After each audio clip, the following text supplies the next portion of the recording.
Hey everyone, TAC1421 here, and I decided to record my first game on Overwatch and share it with everyone. Overall, I really like this map. It's really fun to play on, and it's probably my favorite C4 match. And if you don't know me, I love C4s, and you'll see some pretty good C4 kills in this game. But I cut off some of the middle areas of this gameplay because I was just kind of exploring the map, and it wasn't very exciting. I went on to that one yellow crane thing at the side of the map that a lot of people are obsessed with. I don't really know why, but every once in a while you'll see some guys up there, and they're just easy targets just sitting out there. I saw people on the MW3 map, High Rise, go up there all the time, and they're just kind of sitting ducks up there. But it's even worse in this game because there's not really any cover, and you can see them from different angles, and you can see them from pretty much half the map. The only real place you can't see them from is like where I'm standing, like over on this side of the map. But anyways, my class setup today, I'm using a gold PP90. I'm using this, I forget what it's called, but it's like a hybrid scope where it has two scopes in one. And I kind of recommend people try that out in submachine guns, because if you're good with aiming and stuff, then the longer scope can be very useful. And what I do is I switch to the one scope on the top, which is for closer range, and then I zoom. I just use that for my normal play, and then if I see someone shooting from me from long distance, I'll switch to the other one, and it's just a little bit easier to see him. And so I recommend giving that a try. So on this gun I'm also using two attachments. So I'm also using the attachment, I'm forgetting, extended mags, I believe. So I'm using that hybrid kind of scope and extended mags.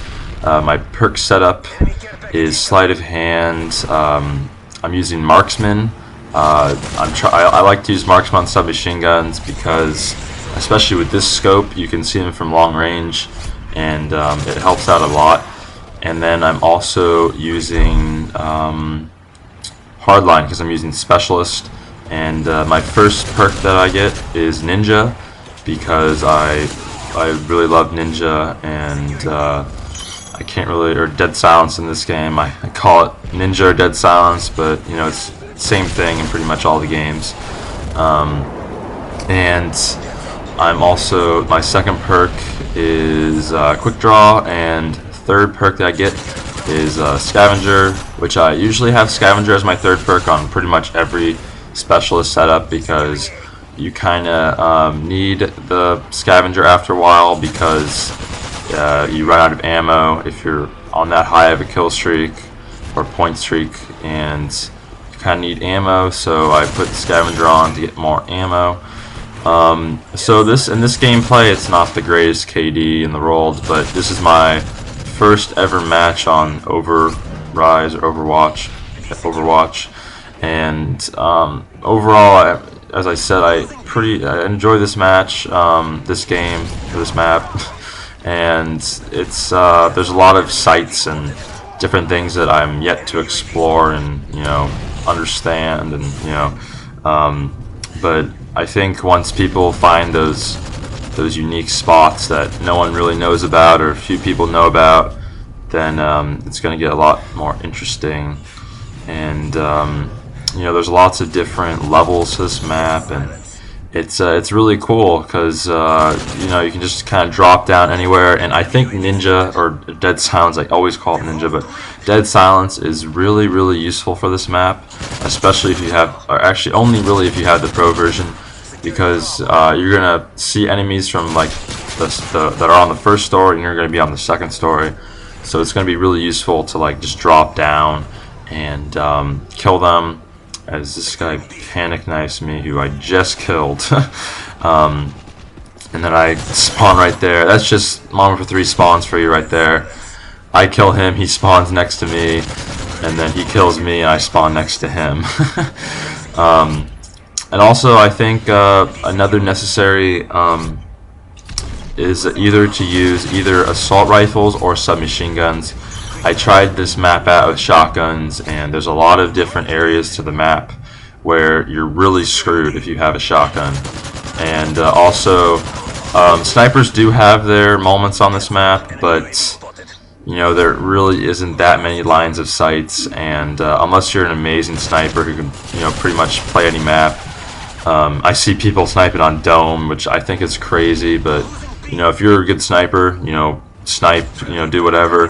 But I don't recommend it for the AK hard scope kind of sniper, because this map there's lots of action going on, and you never know who's behind you and who's in front of you, which is another tip that I bring up for this map, which is to always remember, or just always look at that that radar, that mini map up in your top left screen, because you know, you always should know where your teammates are, and you know that helps you know where enemies are going to be spawning, or where you think they should be spawning, because you never know for sure in this game. But it's for the most part, most people spawn at their flag, at the flag that they have. But you know, sometimes it gets a little crazy, as we all know. But you know, for the most part, they spawn at their flag, and that's where they're going to be. And sometimes they flank, but just keep track on your mini map, because you know, if someone dies, you know that there's enemy near there, and you can go get them, or you can go flank them. You know, you can see where they're going to be spawning, all that stuff. And then another thing, I really like C4s, so I'm good at C4s on this map. But if you've never used C4s before, then I don't really recommend using them on this map. You know, just stick with your other equipment that you use, whatever that may be. I can see claymores being pretty useful on this map.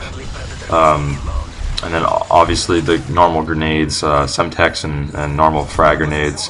But if you're a good C4 user, then I really recommend putting that on for this map, because there are so many different areas that, you know, you can just throw C4s up to the second level, you can throw them down to the first level. It's pretty amazing. And this is where this I run away from him, but that's it. In that situation, that's where that other long scope is very useful, because you can see him. You can see him at a greater distance than you would be you would be able to with a just your normal iron sight, or your normal. And my screen goes black there as I was inactive for 10 minutes. But anyways, this match is gonna close here in a second. I just thought this was pretty clutch of me. We're losing at the moment, and actually we're winning, but they're gonna win if we don't cap a flag.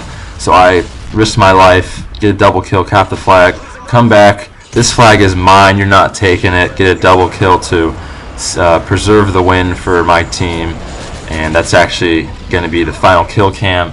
So if you like this commentary, please click that like.